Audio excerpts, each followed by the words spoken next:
안녕하십니까. 손을 이렇게 올리시겠습니다. 올리셨어요. 손바닥을 이렇게 한번 쳐보세요. 시작. 그리고요, 이렇게 손을 이렇게 들고 왼손 엄지손가락을 먼저 굽혀서 하나, 둘, 셋, 넷, 다섯, 여섯, 일곱, 여덟, 아홉, 열까지 오늘 해야 할 제법 부동 본래적 그 구절을 10번을 또 같이 외우겠습니다. 시작.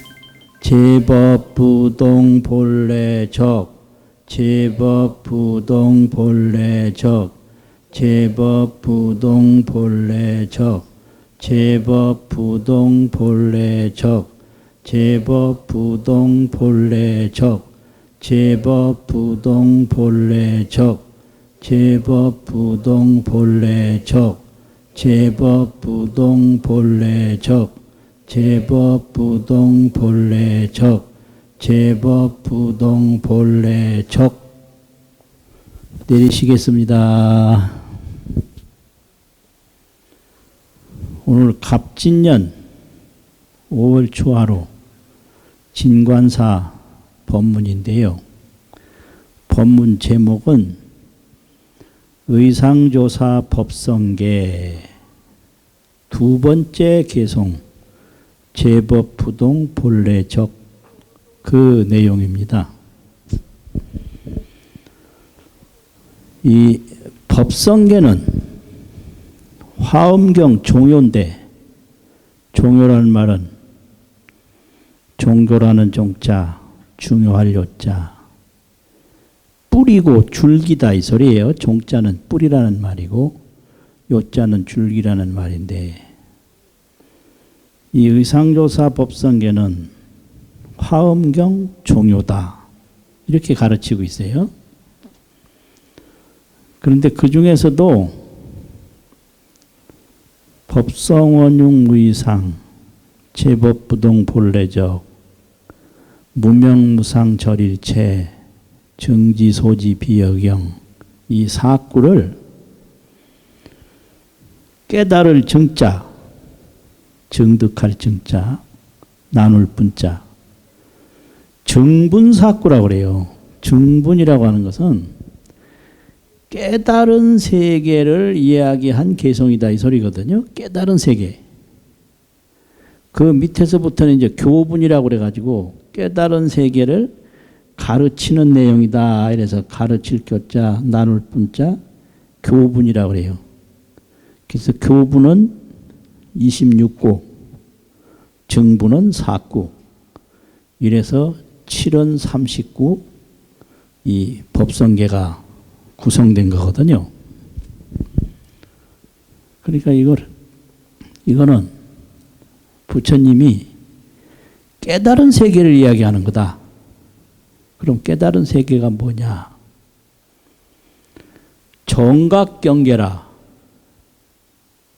발을 정자고 깨달을 각자고. 정각경계. 경계라는 말은 세계라는 말과도 틀리고 지우이라는 말도 틀리고요.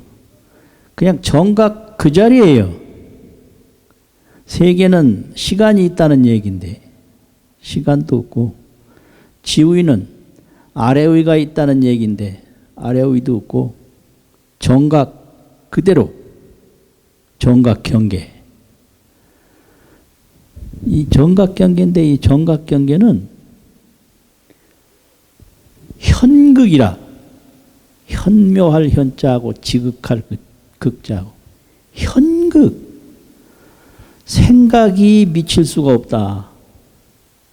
오직 삼매로 들어갈 수 있다. 현극이라 미묘한 몸이다 이래가지고 묘체라고 하거든요. 현극 묘체. 우리가 지금 눈으로 보고 귀로 듣는 거는 다 사라지고 없어지는데 그 현극 묘체는 시간이 없는 곳이라 미묘한 몸이다. 그리고 궁좌 실제, 궁극적으로 남김없이 진실의 세계에 떡 도달하면 그게 궁좌 실제인데, 진극법신이다. 아주 진실의 극치, 참진짜 지극할 극자, 진극의 진실 극치의 법의 몸이다.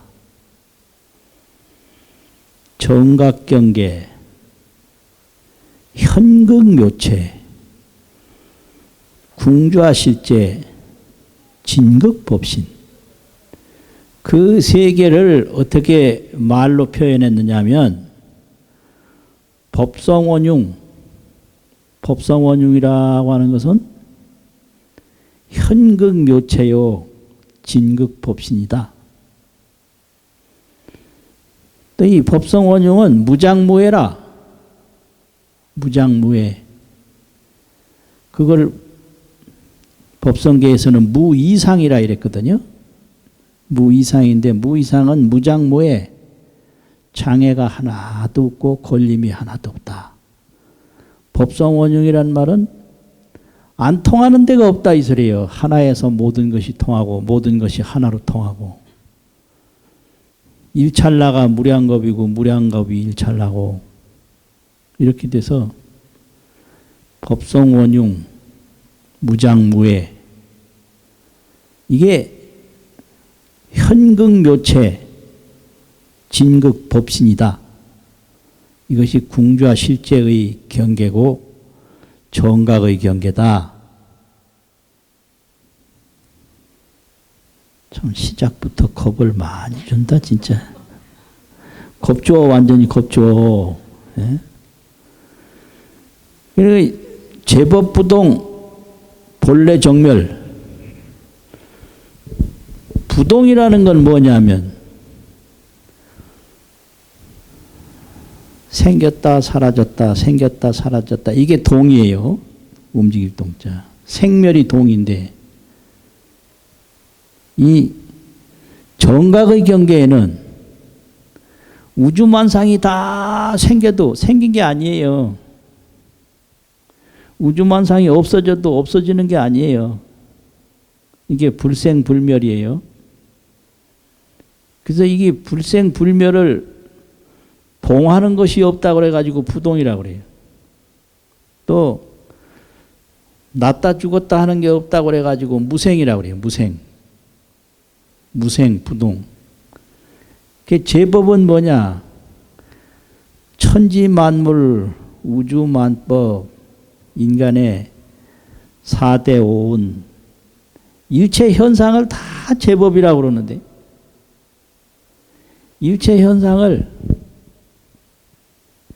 부처님의 깨달음 삼매로, 정각 삼매로 딱 들어가 보면 우주만법이 생겨도 생긴 게 없어요. 없어져도 없어진 게 없어요. 그걸 해인삼매로, 또 수몽세계로. 해인삼매라고 하는 건 뭐냐면 모든 형상의 그림자가 바다에 비추었어도 바닷속에 그 비추어진 형상이 없어요. 그런데 보이긴 보이는 거예요. 또 그 바다에 비추어졌던 그림자가 없어져도 없어진 게 없어요. 그런데 바다에는 안 보이는 거예요. 또 수몽이라는 건 잠들어서 꿈꿀 때, 잠들어서 꿈을 꾸면 이 꿈이라는 게 언제 시작됐는지 시작을 몰라요. 아무리 머리가 좋은 사람도 내가 꿈을 언제부터 꾸기 시작했나 그거 아는 사람은 없어요. 그리고 꿈을 꿀 때는 그게 꿈인 줄을 몰라요. 꿈을 한창 꿀 때는 그게 꿈인 줄 몰라요. 그런데 꿈에서 깨면 비로소 그때 꿈에서 깼을 때 꿈꾼 걸 알아요. 꿈 깨기 전에 모르거든요. 근데 꿈꾼 걸 이제 꿈에서 깨서 아는데 그 꿈에서 깬 걸 아는 그 꿈 깬 마음이 언제 사라지는지 몰라요. 내가 꿈꾸다 꿈을 탁 깼잖아요. 그래서 꿈꾸다 깬 거 알죠?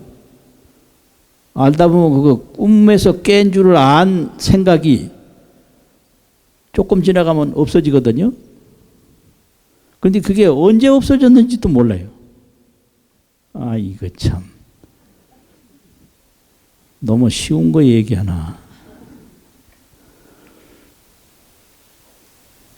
이게 그 제법 부동에 대한 설명이에요. 꿈이 났어도 난 게 없고요. 꿈이 사라졌어도 사라진 게 없다.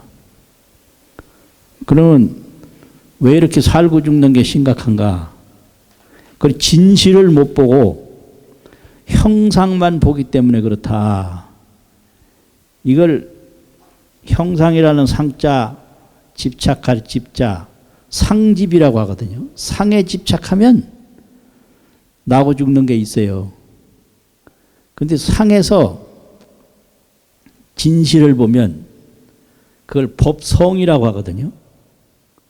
그래서 형상을 말할 때는 제법이라고 하고 형상의 진실을 말할 때는 법성이라고 그래요. 이 제법은 생로병사가 있는데 법성은 원흉하다. 안 통하는 데가 없다. 그래서 무장무예라. 생로병사는 늘 장애가 따라오는데 법성은 원흉해서 무장무예 장애가 없다. 이게 이제 해인산매거든요. 법성계는 이걸 가르치는 거예요. 그래가지고 제법은 부동하야 본래 정멸이라. 정멸이라는 건 뭐냐? 나고 죽는 게 아니라는 얘기죠. 나고 죽는 건 생멸인데 나고 죽는 게 아니다. 그럼 뭐냐? 달이 연못 속에 비치면 연못 그 물 깊숙한데 달이 들어있어요. 그게 보이거든요. 근데 그 달이 연못 속에 들어갔으면 그 들어간 흔적이 있어야 될 건데 월천담저 수문이라 달이 연못 밑바닥을 뚫고 지나갔는데 물에는 흔적이 없다. 물속으로 뚫고 들어간 흔적이 없거든요. 그 왜 흔적이 없나? 안 들어갔다는 얘기예요. 달이 그냥 하늘에 있다는 얘기죠. 하늘에 있어요. 달은 하늘에 있는데 분명히 연못 속에도 달이 있어요. 이것은 연못 속에 달이 비춰지지만 사실은 달이 연못 속으로 들어간 게 아니다. 이렇듯이 우리가 나고 죽는 걸 만날 느끼지만 이 해인산매에 딱 들어가 보면 이게 나는 게 아니다. 없어지는 게 아니다. 이걸 불생불멸이라고 하거든요. 불생불멸. 이건 깨달은 세계예요. 그럼 어떻게 하면 이게 느껴지나? 삼매에 들면 돼요. 생각을 딱 멈추고 그 진실의 세계를 가만히 관찰하고 있으면 달이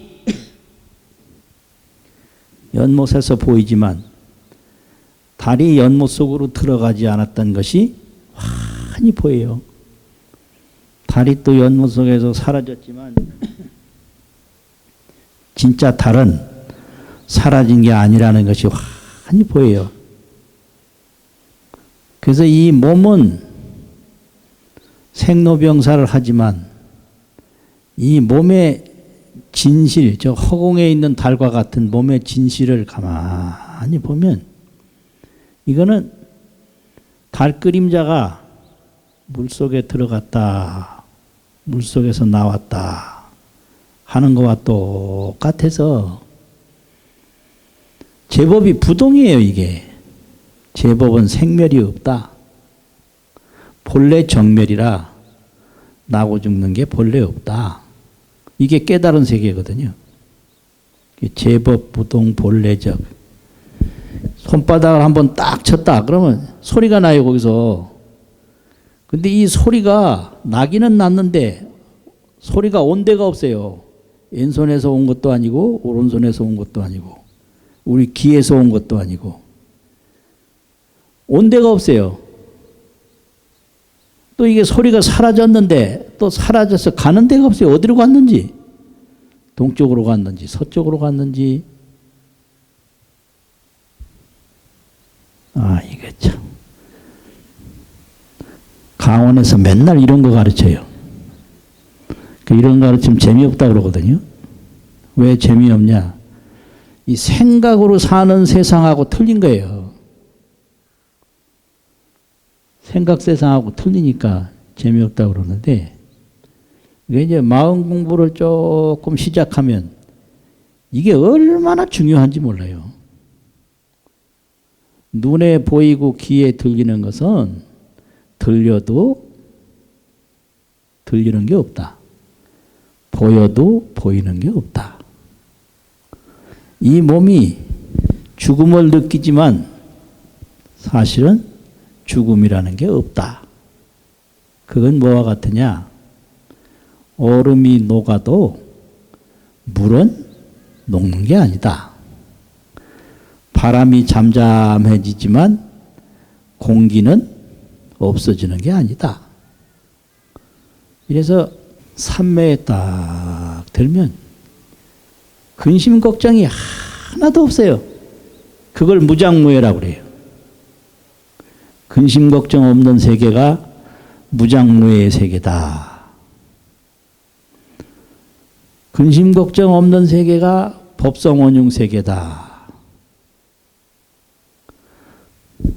법성원융이라는 게 뭐냐?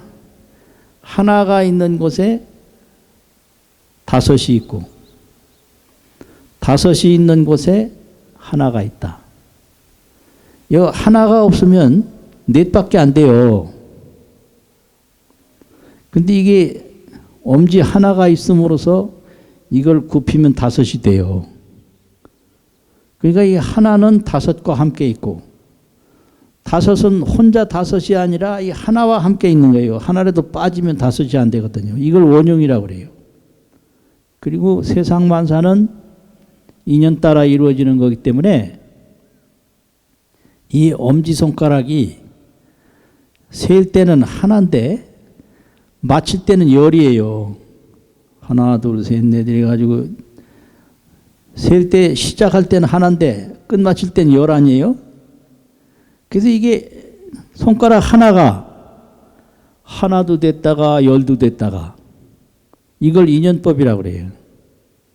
그리고 이 새끼손가락도 하나, 둘, 셋, 넷 이렇게 세서 나갈 때는 이게 다섯인데 돌아올 때는 이게 또 여섯이 돼요. 새끼손가락 하나가 다섯도 되고 여섯도 되고. 그리고 시작하는 사람에 따라서 이 새끼손가락서부터 시작하면 이게 하나가 돼요. 엄지손가락에서 시작하면 엄지손가락이 하나가 돼요. 그러니까 이 세상 만사는 인연 따라서 첫째도 될 수 있고 마지막도 될 수 있고 중간도 될 수 있고 이걸 전부 인연법이라고 하거든요. 그러니까 인연법을 깨달으면 장애가 없어요. 하나가 열도 되고 열도 하나가 되고 하나가 다섯 되고 다섯이 하나가 되고 물속에 달이 보여도 달이 물속에 들어간 것이 아니고 물속에 달이 안 보여도 달이 없어진 것이 아니고 이 기가 막히지. 이게 기가 막힌 게 이 땅에서는 밤낮이 있는데, 땅에서는 태양은 밤낮이 없다. 이것도 가르쳐요. 땅에서는 해가 보일 때도 있고 안 보일 때가 있잖아요. 그래서 해가 보일 때는 낮이고 해가 안 보일 때는 밤이란 말이에요. 그런데 해에는 밤낮이 없다. 그거 참 이상해. 그래서 이 산매에 든 사람은 생사가 없는데 산매에 들지 못한 사람은 나고 죽음이 있다. 그래서 이 생로병사가 있는 거는 내가 정신적으로 볼 수 있는 능력이 없을 때는 생로병사가 있는데 거기서 한 걸음 더 들어가서 산매에 들면 생로병사는 없다. 이렇게 되는 거예요. 그럼 다 생로병사가 없느냐? 그건 아니에요. 마치 꿈을 꿀 때는 꿈이 있는 거거든요. 근데 꿈을 깨고 나면 꿈이 없어요. 꿀 때는 있는데 깰 때는 없다. 그래서 꿈을 못 깬 사람은 꿈이 있고 꿈을 깬 사람은 꿈이 없다.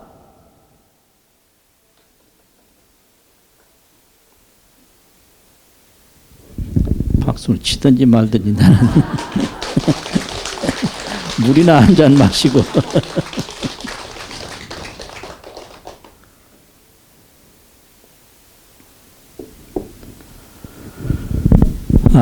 참 이게 공연히 법성계를 시작해가지고 얼마나 어렵다고 하는지. 왜냐하면 모르는 소리 하니까 어렵다고 하거든요. 아는 소리만 하면 어렵다고 안 해요. 근데 모르는 소리 하니까 어렵다고 그래. 그러니까 인생은 꿈이다. 꿈이라는 게 뭐냐? 꿈을 꿀 때는 꿈이 있었는데 꿈을 깨고 나면 꿈이 없다. 그게 뭐냐? 인생은 괴로움이 있다. 깨닫지 못한 사람은 괴로움이 있다. 깨달은 후에는 무장무예라 괴로움이 없다. 누구나 다 괴로움이 없느냐? 아니다. 괴로움이 없는 걸 깨달았을 때 없지.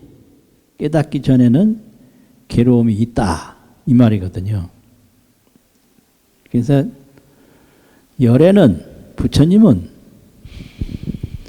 대의왕이라고 그러는데 큰 대자, 의원의자, 임금왕자, 열애는 대의왕인데 무슨 병을 가르치는 큰 의원이냐? 선치 번뇌병이라. 선치라는 건 잘 치료를 한다 이 말이에요. 근데 무슨 병을 잘 치료하느냐? 번뇌병. 범부에게 번뇌병이 있어. 쓸데없이 생각해서 쓸데없이 괴로워하는 거. 한 생각을 가만히 맑히면 문제가 없어요. 한 생각을 일으키면 문제가 생겨요. 이게 가장 문제예요. 생각을 일으키면 문제가 생기고 생각을 안 일으키면 문제가 안 생겨요. 며칠 전에 어느 곳에서 조금 쉬는데 옆에 할머니들 둘이 앉아서 또 쉬더라고요. 그러면서 얘기를 한참 하는데 내가 보니까 허리가 많이 굽었고 지팡이에 의지해서 겨우 다니는데 하는 얘기는 뭐냐면 전부 시골에 자기 집 땅 있는 거 얘기하고 서울에 건물에서 세 받는 거 얘기하더라고요. 내가 가만히 쳐다봐서 저 몸이 며칠 못 살겠는데 땅 얘기하고 건물 얘기만 해요. 아니 사람 죽으면 건물이 많아도 아무 소용없고 땅이 많아도 아무 소용이 없거든요. 그거 나 참 너무. 그러고 이제 가끔 시골에서 기차를 타고 서울에 오다 보면 용산역이나 영동포역점 지나면 할머니 할아버지들이 막 싸워요. 왜 싸우나 가만히 들어보면 빨리 일어나라고 할머니가 그러면 할아버지는 또 안 일어나. 왜 안 일어나느냐고, 왜 지금부터 일어나냐고 막 싸워. 그래서 왜 저럴까 하고 가만히 생각을 해보면 그 조그마한 이익을 죽을 때까지 붙잡고 있는 거예요. 그러니까 할머니가 생각할 때는 빨리 일어나는 것이 이익이 된다고 생각하는 거죠. 이롭다고. 할아버지가 생각할 땐 조금 더 앉아 있는 것이 이롭다고 생각하는 거예요. 그래서 이 생각이 틀린 거예요. 그런데 문제는 할머니나 할아버지나 금방 죽기 전까지 그 이로운 거 그거 구하다가 아무 정신도 못 차려요. 그리고 어떤 할머니는 너무 기가 막히는 소리를 해요. 요새 이놈의 영감이 도대체 내 말을 안 듣는다고 그래요. 아니, 생각을 해보세요. 그 할아버지는 할아버지대로 인생 경험이 있고 인생에 다 판단이 있는데 할머니 말을 왜 듣겠어요? 안 듣습니다. 그러니까 절대 말하면 안 돼요. 안 들어요. 또 할아버지들은 할아버지대로 경험이 있고 판단이 있는데 할머니 말을 안 듣듯이 할머니도 마찬가지요. 할아버지가 하라고 한다고 하겠어요? 이게 전부 이런 거예요. 전부가. 그래서 이런 걸 번뇌병이라고 그래요. 번뇌병. 항상 이익만 추구하다가 죽음을 맞이하는 거, 이게 번뇌거든요. 맨날 이익을 추구해요. 뭐가 더 좋고 뭐가 더 나쁘냐. 그러다 결론은 죽는 거예요. 결론은. 그래서 탐생의 불각사라, 사는 것만 탐하다가 죽는 거를 모른다. 오늘도 살라고 산에 올라가는데요. 산에서 못 내려오는 사람도 있어요. 사고가 얼마나 많이 나는지. 종종 보면 북한산에 헬기 뜨거든요. 그 사고 났다는 얘기예요. 그 죽는 건 다 같이 느끼는데 사는 것만 탐하다가 죽어요. 이게 번뇌병이에요. 죽음을 앞에 두고도 사는 것만 생각하는 거. 그래서 이런 번뇌병을 잘 치료하는 것이 부처님인데, 그래서 열애는 대의왕이라고 한다. 큰 의원 중에도 가장 으뜸 가는 의원이다 이거죠. 그러면 병을 치료하려면 어떻게 해야 되냐? 일념 정심현이면 한 생각이 번뇌망상에 전혀 물들지 않고 그 마음 그대로를 바를 정자, 마음 심자, 정심이라고 하거든요. 한 생각이 마음 그대로 나타나는 것을 일념 정심이라고 그래요. 여기에 하늘이라는 생각도 끼어들지 않았고 땅이라는 생각도 끼어들지 않았고 사람이라는 생각도 끼어들지 않았고 한 생각에 일체 티끌이 끼어들지 않은, 거기에 붙어있지 않은 그 본래의 마음을 바를 정자, 마음 심자, 정심이라고 그래요. 한 생각에 정심이 그대로 나타나면 어떻게 되냐? 제법이 정멸상이라. 모든 현상이 불생불멸의 모습이다. 이렇게 가르치는 거예요. 이게 사라지는 속에도 일어남이 있고 일어나는 속에도 사라짐이 있는데 생각으로는 제법의 형상만 보기 때문에 사라지는 것만 보고 일어나는 것만 보고 이래요. 이래서 하나를 피하고 하나를 얻고 또 하나 얻고 하나 피하고 이걸 전도몽상이라고 그러거든요.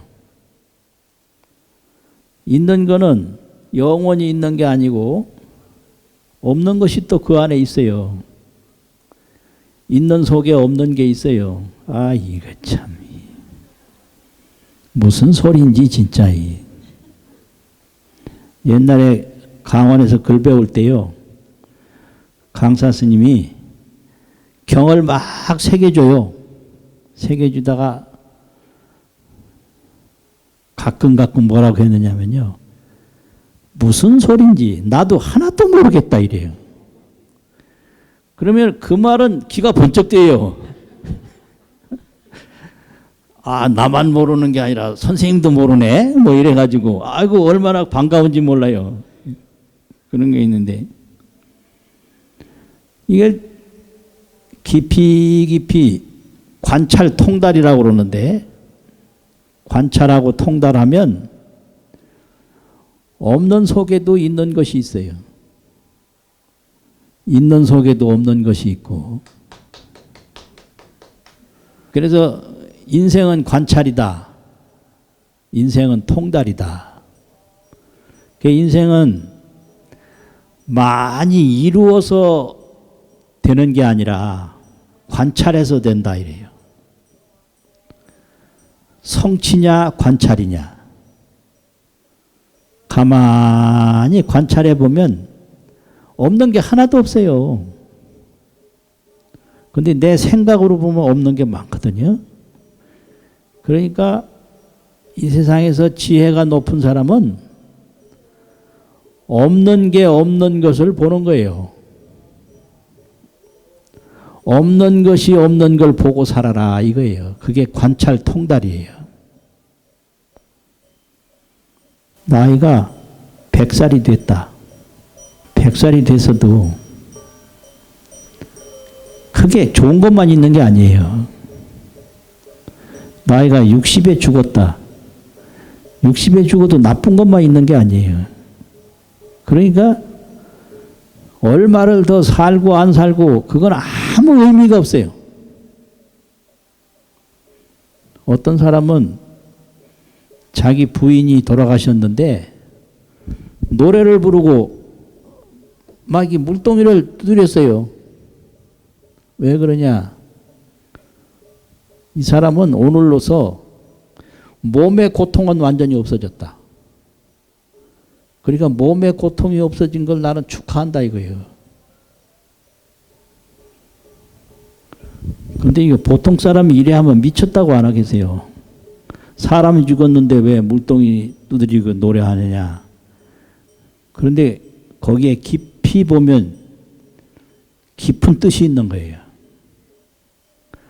그래서 사는 속에도 고통이 있고 죽는 속에도 고통이 없는 도리가 있는데 사람에 따라서 살고 죽는 건 전혀 의미가 없고 문제는 이 삶이 뭐며 죽음이 뭔가를 관찰하고 통달하면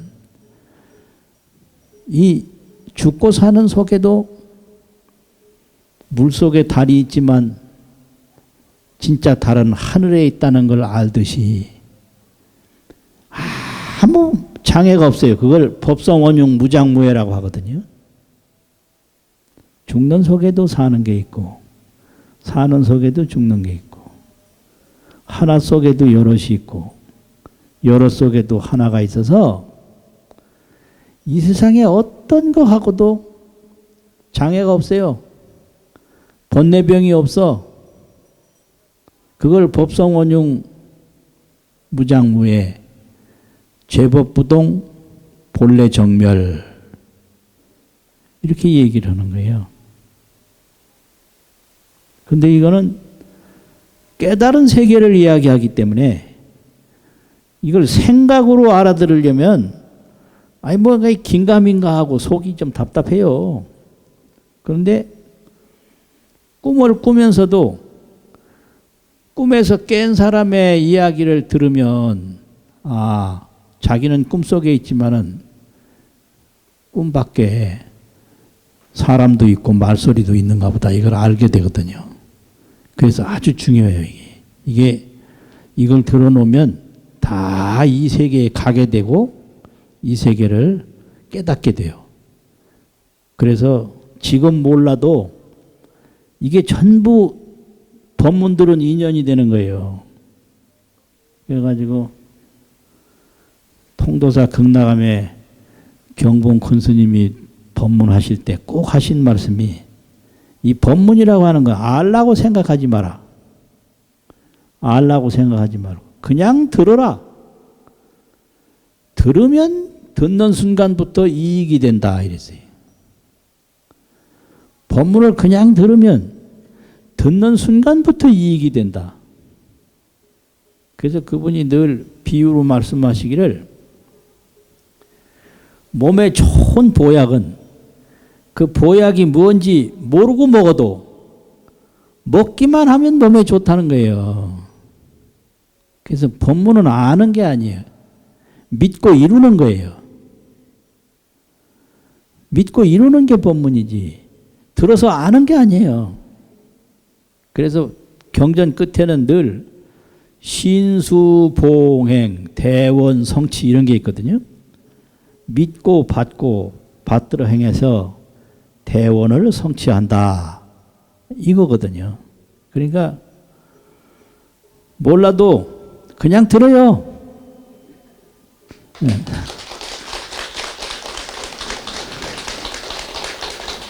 들으면 다 그게 이익이 돼요. 법성원융 무장무예 제법 부동 본래 정멸. 알면 그대 거기 다 있는데 그걸 몰랐다 해도 그걸 듣는 것 자체가 큰 이익이다 이 말이죠. 그것도 10번씩이나 외웠으니 얼마나 이익이요 그게. 보통 이익 아니잖아요. 10번씩이나 외웠으니. 예. 제법이 정멸상인데 제법이 생사 없는 세계인데 그럼 생사 없는 세계에서 왜 생사를 느끼느냐. 그걸 번뇌망상이라고 하고 팔식망심이라고 그래요. 이제 생각이 8가지가 있는데 그걸 팔식이라고 하거든요. 그 팔식이란 놈은 늘 생각하는 것이 이 몸만 위해서 생각을 해요. 몸만 위해서. 그래서 그걸 허망할 망자 마음심자 팔식망심이라고 하거든요. 이 팔식망심이 자생분별해서 스스로 이걸 있다 하고 생각을 내요. 분별은 생각을 낸단 말인데 이걸 사라지면 이걸 없는 것이라고 생각을 내요. 근데 사실은 이게 생겨도 생긴 게 아니거든요. 이게 사라져도 사라지는 게 아니거든요. 촛불이 탁 켜져도 그게 생긴 게 아니에요. 그냥 보일 뿐이에요. 보인다고 다 있는 건 아니거든요. 또 촛불이 꺼져도 그게 없어진 게 아니에요. 그런데 팔식이란 놈은 보이면 생겼다고 하고 안 보이면 없어졌다고 하고 이걸 자생분별이라고 그래요. 스스로 분별심을 낸다. 스스로 다르다는 생각을 낸다 이거죠. 그래서 정멸보궁에서 정멸한 세계에서 허수생멸이라 헛되이 나고 죽는 고통을 받는다. 이렇게 가르치는 게 이게 불교거든요. 그리고 화엄경 열애현상품이라는 데서는 이 깨달은 법성원융 무장무예를 깨달은 그 부처님의 세계를 개성으로 전하는 게 있는데 이 깨닫고 보니까 진여불성이 진여라는 건 생멸 없는 아는 성품이 진여불성. 이 진여불성이 깨닫는 순간에 불신 광명이 돼요. 부처님 몸 광명이 돼요. 깨닫기 전에는 진여불성이고 깨달은 후에는 불신 광명이라 부처님 몸 광명이 된다. 이거를 이제 번뇌망상하고 각 각지광명하고 깨달은 지혜광명하고 깨닫기 전에는 꿈이 없는데 꿈속에서 느끼듯이 번뇌망상이라고 그래요. 그걸 깨달은 후에는 깨달은 지혜광명이 있어. 그게 원난보신인데 뭔 소리인지 진짜 모르겠다 이거 진짜. 근데 이런 소리 안 하면 안 되거든요. 예. 깨닫기 전에는 번뇌망상이고 깨달은 후에는 지혜광명이다. 깨달은 후에는 지혜광명이고 깨닫기 전에는 번뇌망상이다. 근데 이 지혜광명이 부처님 몸이다. 불신이다. 그래서 깨달은 후에 이 부처님의 이 깨달은 지혜광명이 온 세상에 없는 데가 없어요. 이걸 불신이 충만어 법계라. 부처님 몸이 법계에 가득하다 이렇게 가르쳐요. 불신이 충만어 법계하야. 보현 일체 중생전이라. 일체 중생 앞에 다 나타나 있다. 그러면 여기에도 부처님 몸이 들어있고 우리 몸에도 들어있고 저 티끌티끌에도 들어있고 손을 이렇게 이제 올리면 이게 생각으로 보면 손인데 이 부처님 깨달은 지혜로 보면 이게 부처님 지혜 광명이에요. 그래서 큰 스님들이 법문할 때 주장자를 다 여기에 지혜 광명이 있다 이 소리예요. 생각으로 보면 막대기인데 지혜로 보면 이게 지혜 광명이란 말이에요. 보현 일체 중생전이라 일체 중생 앞에 지혜 광명이 다 나타나 있는 거예요. 다 나타나 있다 이 말이지. 그래서 이렇게 꽃 한 송이를 보이기도 하고 꽃이 그게 꽃이 아니라 지혜광명이라 이 말이요. 손을 이렇게 보이기도 하고 다른 뭐 물건을 이렇게 들어서 보이기도 하고 수연부가 미부주나 인연 따라서 두루하지 아니한 데가 없으나 이항처차 보리조라. 항상 그 깨달은 자리에 전혀 움직이는 게 아니다. 그 움직임이 없이 두루하고 두루함이 없이 그 움직임이 없다. 맨날 이렇게 가르쳐요. 맨날 첫날 만날 이렇게 가르쳐. 그런데 이런 법문을 듣고 발심을 한 수가 있어요. 아, 나도 한번 깊은 세계에 한번 들어가 봐야 되겠다. 또 이런 법문을 듣고 그 자리에서 깨닫는 사람도 있어요. 근데 이 깨달음이라는 게 부처님 깨달음하고 보통 사람 깨달음하고 달라요. 부처님은 깨닫는 순간에 일체 번뇌망상이 하나도 없었어요. 이걸 도노돈수라고 그래요.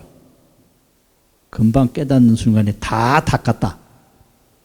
그런데 이제 보통 사람은 알기는 아는데 번뇌망상은 여전히 일어나는 거예요. 이 무장무의 세계를 알았어. 깨달음을 통해서. 그런데 근심, 걱정, 번뇌망상은 여전히 일어나. 이럴 때는 어떻게 되냐. 그 근심, 걱정, 번뇌망상이 안 일어날 때까지 더 닦아야 돼요. 이걸 도노점수라고 그래요. 깨달은 후에도 번뇌망상이 일어나는 사람이 있고 부처님은 깨닫는 순간에 번뇌망상 안 일어났어. 번뇌망상이 아예 안 일어나는 사람이 있는데 깨닫기는 깨달았는데 번뇌망상이 일어나는 경우에는 번뇌망상이 안 일어날 때까지 계속 더 닦으면 된다. 그래서 그걸 큰 스님들이 비유로 말할 때 태양이 딱 떴는데 태양이 딱 뜰 때 높은 산은 바로 환하게 밝았는데요. 깊은 골짜기는 이게 금방 밝는 게 아니라 해가 점점 높이 솟아 올라와야 깊은 골짜기까지 완전히 비춰진다. 그런데 높은 벙어리는 금방 그냥 환하게 밝아버리잖아요. 그거와 똑같다. 그리고 어린아이가 처음에 태어났는데 눈도 있고 코도 있고 몸도 있고 있는 건 다 있어요. 있는 건 다 있는데 걷지도 못하고 힘을 못 써. 그런데 이게 점점 세월이 지나가서 잘 먹고 잘 크면 나중에는 완전히 이제 장성을 해가지고 어른이 된다 이거죠. 그러면 처음에 어린아이가 태어난 것은 그 법성이 원흉하고 무장무예한 것을 깨달은 거예요. 근데 그 어린아이가 힘을 못 쓰는 거는 깨닫기는 깨달았는데 과거에서부터 늘 해오던 번뇌망상은 그대로 일어나고 근심 걱정은 그대로 있다. 그러니까 아이가 클 때까지 잘 키워야 되듯이 번뇌망상이 아무것도 안 일어날 때까지 계속 더 닦으면 되는 거예요. 그게 궁좌실제 중도상이라고 그래요. 그걸 궁좌실제. 궁극적으로 실제의 중도상에 도달한다. 안 논다는 건 도달한다는 말이거든요. 이게 이제 화엄경 도리예요. 법문 마치겠습니다. 안녕. 네, 모두 자리에서 일어나 주십시오.